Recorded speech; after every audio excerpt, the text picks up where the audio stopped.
Yo, what is up, guys? We're back at it again. Who'd have thought? Been a little inconsistent the last couple days. My bad. Life kind of took a minute there. Had some work stuff going on. Needed also not feeling like as like peak motivated after the regional. It's kind of like this limbo period where we're just waiting for the new support to come out. And I was playing, but obviously I still have the rest of my fucking feature matches from last week. I still need to record, so I'm doing that this morning. I'm getting it out of the way finally. Sorry about like the delay in those videos, but yeah, some other stuff took priority, but we're getting back into it. I will let you guys know. Well, I guess we'll get into that a little bit later in the video. But yeah, so this is round 3 with the Water Keys list. I know, forever ago, and playing against Raid Raptors. This is my card dealer. So this is the guy who gets me water, who gets me Euro water. And so, I like the guy, but I was not a fan of this deck, dude. This deck locks you from playing the game entirely. Oh man. So, yeah, playing against Raid Raptors, and you lose a roll. So that's not it. So we did lose a roll here, and we'll just kind of skip into it. Eventually it shows. Yeah, so our opener hand is actually not bad. It was like Shrine, Dragoons, Fluros, Imperm, and like another water. And I'm like, okay, like I can do this. This is fine. And so he starts with Singing Lanius, which is ignition effector in the main phase. He can basically dump a Raid Raptor from deck to grave. And I thought that was an okay card to hit. I was maybe hoping it's like a 1-card combo card to hit, which I think it is. After watching this over, I think I see where some of the breakpoints are. So I definitely should not have maybe impulsed that, or not. I mean, impermed the Lanius. I should have waited and held it for something else. And then he has called by for the Blue Ross. So now I'm like, oh man, now if he has it, he just has it because I'm out. So this card is pretty interesting. This detaches, and I'm also kind of watching this over for the first time too, so it adds that spell. So maybe that's something we want to imperm. Although I don't know if you can. I think one of these Raid Raptors you can't turn over card effects. And if that's true, one of these two probably do that. Or this is the one I think maybe when sent to graveyard does something. Oh no, it's detaching to summon a guy. Is that what's happening right now? Wow, so this is also maybe a better card to hit. Both of those other cards seem like potentially better cards to hit. It looks like this guy who just sends his graveyard gets into rank with spell that makes one of the towers. Excuse me. But yeah, this card's maybe worth imperming, although I don't think so. I mean, if you have enough hand traps, I guess. But yeah, so when one of these Raid Raptor XCs go to the graveyard, it basically comes back and you put a tower over it. So what this deck does is it basically puts up 2 towers. And then it puts up this Raid Raptor trap that's like an Omni negate, like targeting face-up cards, kind of negate like a Desiree. And then they set up this like DDD like rank 8 that basically on resolution of its summon for the rest of the turn, all face-up cards activated card effects I control and effects on field I control are all negated for the rest of the turn. And it's like a floodgate on resolution. You can't negate it. It's pretty brutal. But there's a card you can enter, but you can. I think I know where I should be imperming. Like the towers is tough, but basically if you deal with the rest of the board for Raid Raptors, then the towers are definitely a problem and you have to get over it for sure. But at the same time, it's like they're not really gonna do anything. And I think once you break the rest of his board outside of the towers, then I think his resource pool goes down heavily. I don't think he has much of a grind game. So, and dealing with the towers, he has a 3,500 towers. I think he has another one that's like maybe 5K, or it's 4. This one right here, I'm not sure exactly how strong it is. If it's 5K, I don't know how we're dealing with it, to be honest. But this one right here, 35, that's not a problem. We can deal with a 35 attack monster. It's the same as like a Chaos Angel. But yeah, so all this is, somewhat fine. Also evenly cooks the deck because you can basically put them down to 1 towers, and then you can just deal with the last one that way. And they do have good effects on his turn, so it's not just free to beat up and deal with after you break the rest of the board. But they're not doing anything. They're doing a little bit, but not enough to really cause lethal as long as you have enough resources to keep playing. Yeah, please let me know if he's cheating. I need him to be cheating, so I feel like I can like say I took one of these games. No, I'm just kidding. It's okay. It's okay. It's a matchup I'm not familiar with at all.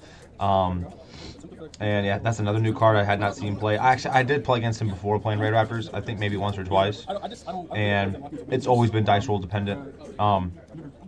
His deck is very much so just like try and go one 2 card combos, have crossed out and call by in the main deck. With this card, this is what we're getting. So this Phantom Knight, this is probably the best lot to hold the Infirm for, because this spell right here, this is I think it's like Yugioh. Maybe that's what his name is. I can't remember. We'll see it, and you guys will recognize it when we see it. But that rank of spell is what he uses. He uses that rank of spell to rank up this monster into a DDD rank 8. That it's a floodgate, and I can't play the game. So that is definitely tough. So I guess we'll get into my realization of how troublesome that card is. And so I have a buddy who plays Raid Raptors, and he actually put that into his deck. But I didn't realize, the first time I read it over, I thought it was kind of like a Biscayos. Like on resolution of the summon, it negates all face-up cards I currently control, and then it's like, okay, keep playing. But no, it just, you're locked out of the game for the whole turn. And, water can play a little bit. It can play a little bit like without field effects, but not with the hand I have, especially because you also can't activate. So you can't even normal a pike and then discard for cost, which is another problem. And yeah, so it looks like my hand was like Adrian, Dragoons, Megalo, and I do not see that other one. It's Shrine. It is Shrine. Dragoons, Shrine, Megalo, and then Adrian in hand. Adrian normal summon. So I'm just honestly kind of baiting cards out at this point. I want to see what his deck does. I know he has. I think if we saw it, he searched a trap card. That also, there's that trap card. It's like it's a Desiree negate. And so I'm like, cool. There's a card dealt with, and then just as we're continuing, and now I go Shrine up his Dragoons, which is pretty good here because it gets me into like a Deep Sea King access if I want. It also gets me to Prince as well. And so I have multiple ways of pushing here. And then he changed the rank up, which this card was a problem. So yeah, there's the guy. I don't know what his name is. I don't know. I'm looking at the card in the game right now, so I gotta go back and look. Yeah, so I'm reading it over again. I think it is Yugioh. Yeah, I think it is Yugioh. So yeah, all face-up effects on field and activated effects are all negated. You're just locked out.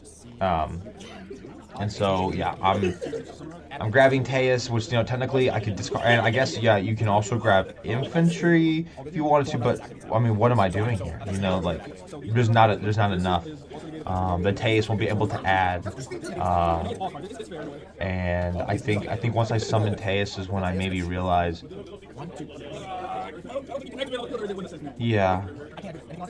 Yeah, there's the moment. I see that this is what I think it's like a Gaios effect. So, which also makes sense on why he specialed it then and there. That seems pretty random. But I was like, that is a problem. That is something that we cannot beat over. It's really tough, man. When you have decks like these in the game, respectively, Water is honestly the same kind of deck where it's like decks like Raid Raptors or Malice or Water are the reason that you can't go board breaker only. It's the reason that you almost can't even really go minimal non-engine in some cases, just because you have to have hand traps to stop these kind of decks that will just stop you from playing entirely. Where at least with like Ryziel, in like Fiendsmith, it's not going to stop you from playing the game. You can play the game. It's just the deck, it runs very consistent and very efficient. But yeah, so getting into game 2. So there's game 2. So game 2, we opened tough. Double Eclipse, Imperm Shrine, Ran. All my break hands had Ran in it. Although I do want to state again, all my break hands were strictly hands where I somehow open 3 3 non-engine. Because even that Rhizome match as well. Oh, he passed his turn, by the way. But yeah, all the games where I open, I drew talents for turn, so we're just passing again. But yeah, my only break hands were hands where I opened non-engine, and it's crazy because I think I play 15 non-engine in like a 55 card list. It's like 15. It's like 12 to 15. So yeah, I forgot what that spell does. It lets him recycle Raid Raptors and draw. I think has another effect as well. So he normals this Raid Raptor, which I think it activates and either turns to defense mode or it just summons another one from hand. So it's like a free extender. So I knew if I clips that, it locks him out of playing entirely. So I draw a Bishark for turn, and I stare at it for a second because I'm like, this isn't bad. It's not great, but it's enough to play with. So yeah, definitely not bad. It's a Kraken for sure. So we decided to go Ran Shrine here. And this is the reason I need to get a water on board so I can activate a Bishark. And I decided that Shrine was probably no longer necessary. That with the cards I currently have, it's not doing anything for me. And I also have talent. So at any moment, if he hand traps me with a monster effect, then I could draw cards of some sort or take it if I really wanted to. Obviously, in this type of hand, we are drawing cards for sure. So weird of me to go into a synchro this quick. I think I was just afraid. I didn't know what I'd be dealing with. But I definitely didn't need to do that. I could have just held the 2 bodies and waited to use them for the most optimal play. And so he ashes my Bishark, which I could not have been happier about. So I get to draw my 2 cards now. And we draw into Araya Thrust, which was pretty disgusting because we have Araya Pitch Shark at the very least to add something, and then we also have Thrust, which one of the coolest things I did take away from playing this list was how much I truly do love Thrust into Deep Sea Aria. Deep Sea Aria has managed, and Araya. I play 1 copy of Araya and I play 1 copy of Deep Sea Aria, just for some bonus consistency, as well as Deep Sea Aria as a thrust target, and that has come up. That comes up almost every single game that I have thrust in hand. It's been really nice. So yeah, we Deep Sea Aria, banish Duran, add Dragoons, and then we use Araya, pitch Dragoons to add Teus off the Araya, and then Dragoons adds us Prince, which was incorrect. I actually should have been adding Squad. I should add Squad so that way I could go Teus Pitch Squad, summon Teus, and then Chainlink 1, Chainlink 2. Teus would add Pike, Squad summons Prince, and then I start playing from there in terms of like. I could go Minstrel. That's probably what I should be doing is going Minstrel. Minstrel's super important. I also decided to bump up Minstrel to 2 copies. I found that game 1s or game, preferably, I mean, we're talking main deck count, so yeah.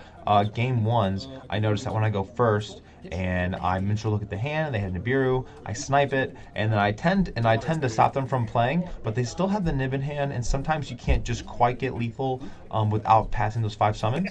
And so I like the second Minstrel because that means on the follow-up you can go into Minstrel again, snipe the Nib one more time, and then comfortably go for lethal.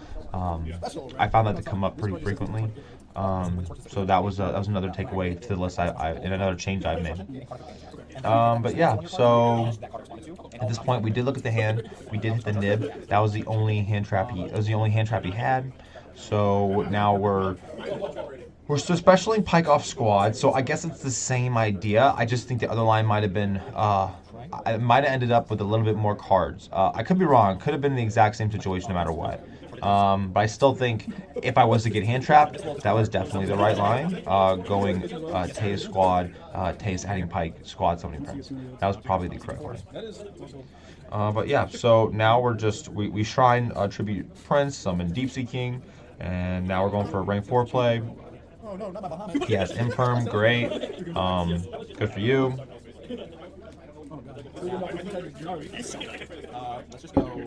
I love obviously when you have some type of knowledge, whether you're going first or you've seen their hand or there are minimal interactions and they waste key interactions on the Bahamut, but you're still able to detach, get the cost is crazy. So that's been great. I didn't see how that gun ended up in my hand. I'm not sure what that gun is doing right now. Looks like I almost already had it. Right? Yeah. Okay. So I went Deep Sea King. I almost discarded Gun to special. Yeah, Fishborg and Butterfly, and now we can use So we're just going for a rank 7 play. Um, I guess you probably don't need to do this, but I think it just makes the game easier in my head. I'm just cleaning up.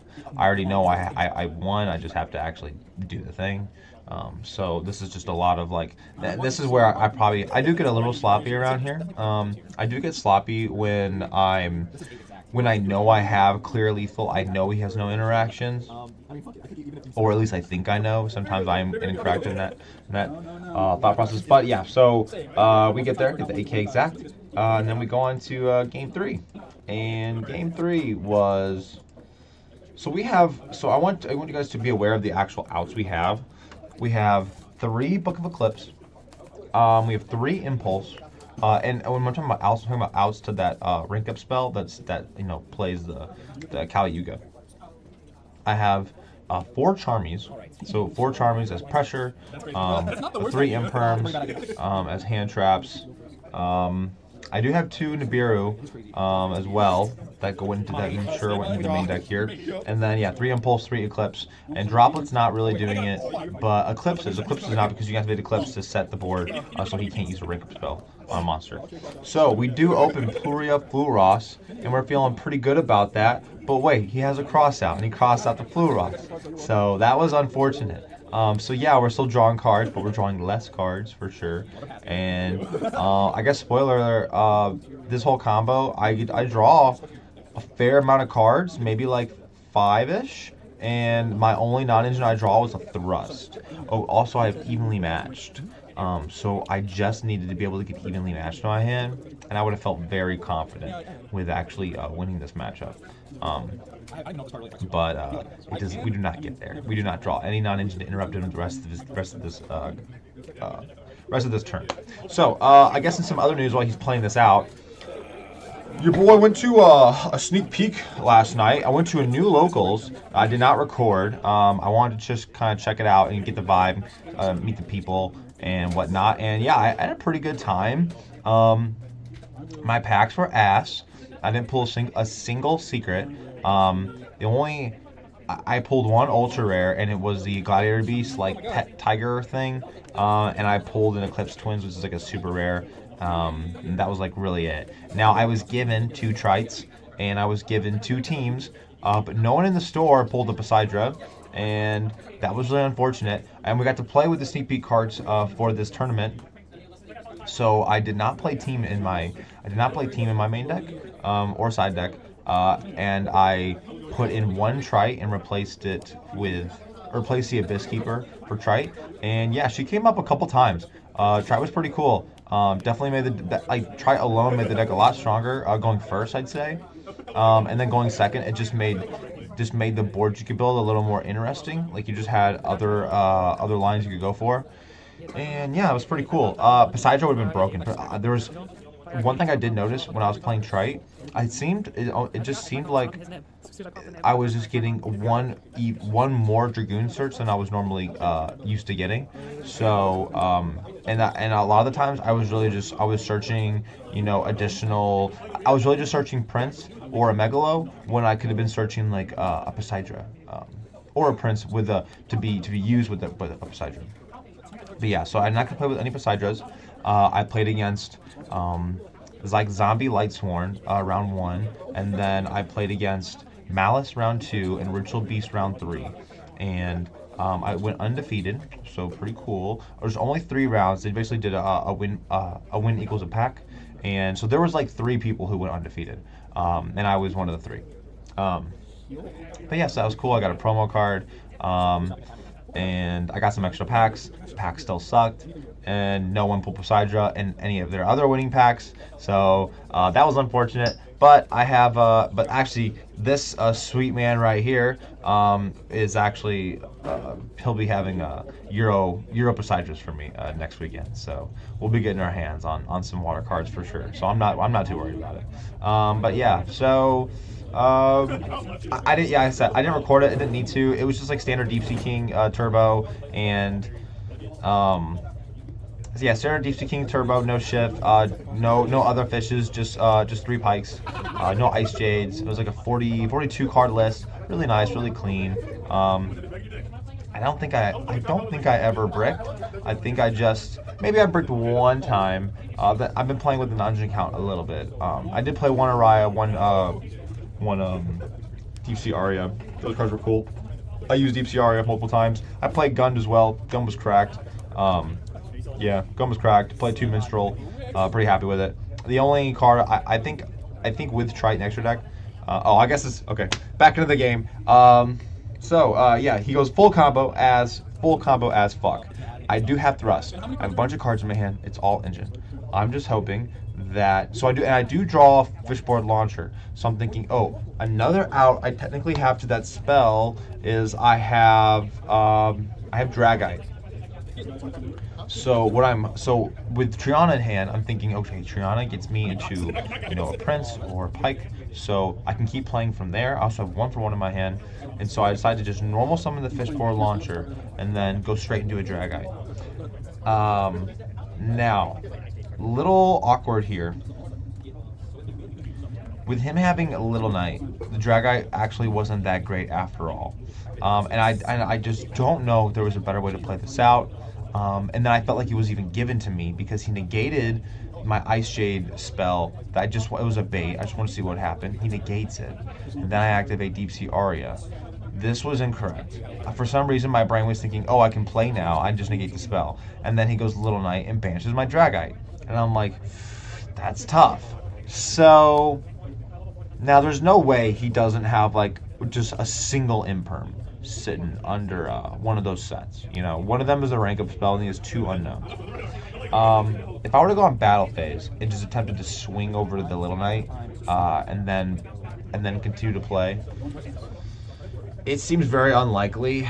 I guess I also could have tried to swing over that the XE monster right here that he would have used to rank up into the Yuga. I could have tried attack to that as well. I would love to hear your guys' opinions on how this would have gone. Like if there really is like an out I can be playing around, because I really don't see what it is with Engine. I don't know how we're beating this with Engine. Even if there's I guess maybe opening infantry, but then he's just gonna chain it. So I don't know. If you guys have any thoughts, I would love to hear it, because I'm sure I'll be playing against this deck again. I hope I don't, but I probably will. But yeah, so I go for Thrust. I'm thinking, okay, he finally activated a monster effect. I activate a Little Knight. I activate Thrust, grab evenly, and then he can go Yuga, and I'm fine. But it negates the Thrust on Resolution because Yuga summons first, and then it resolves negating my face-up cards, and Thrust is a face-up card at the moment. So I do not get the evenly add, and we just get absolutely toasted from there. I couldn't see if there was a way out or not. If there was, in that moment, I was not seeing it. But yeah, so we took down the chin. I mean, what I would probably, I don't really judge the deck based on that matchup. It's a rogue strategy. I think I almost call that match a loss due to I would almost call a variance loss. Like if I win the roll there, it's very heavily likely that I win, as well as him opening the cross out for the Charmy was also pretty impactful. I put in a lot of non-engine. I drew 6 times, didn't see any of my non-engine except Thrust. I could have saw.